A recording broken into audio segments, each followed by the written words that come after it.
का ग्राफ भी तेजी से आसमान छूने लगा।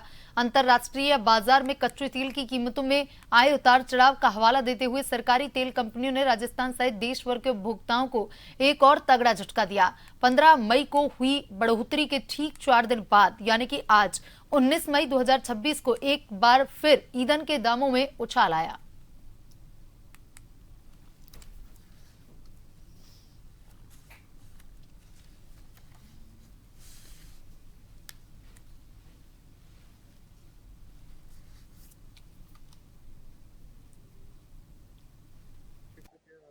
बहुत बुरा असर है सर।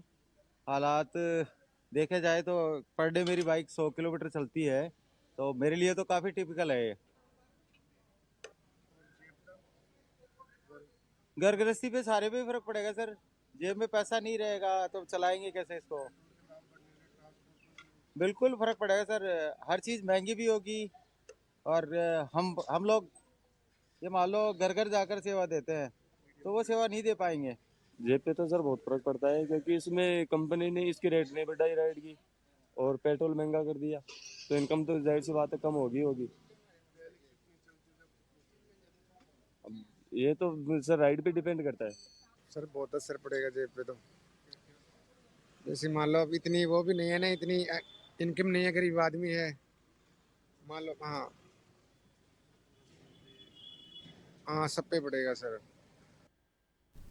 पेट्रोल डीजल के दामों में आज फिर तेजी आई है। नेता प्रतिपक्ष टीकाराम जूली ने क्या कहा, ये आपको सुनाते हैं।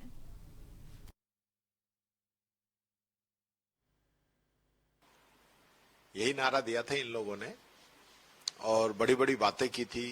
कहते थे कि बहुत हुई महंगाई की मार, और अब की बार मोदी सरकार। तो आ गई मोदी सरकार, और महंगाई का जो दंश पूरे देश की जनता झेल रही है, उसमें राजस्थान भी पीछे नहीं है। आप समझ सकते हैं कि पिछले काफी समय से टुकड़ों में डीजल, पेट्रोल, रसोई gas, commercial cylinder, CNG, PNG, इन सब पे जो है इन लोगों ने वृद्धि की है, और उसका सीधा असर जो है आम व्यक्ति पे पड़ रहा है।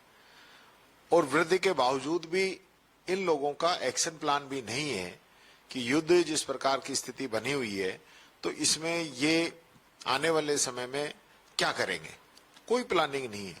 सिर्फ बड़ी बड़ी बातें करना, हिंदू मुस्लिम की बात से कोई काम चलने वाला नहीं है।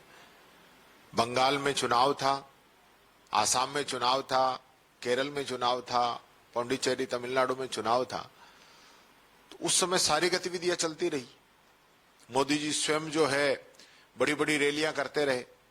जैसे ही चुनाव हुआ उसके बाद चीफ मिनिस्टर्स का शपथ ग्रहण कराया, खूब भव्य, बड़े धूमधाम से, बड़ी रैलियों के साथ, और उसके बाद फिर ये रेट लागू कर दी।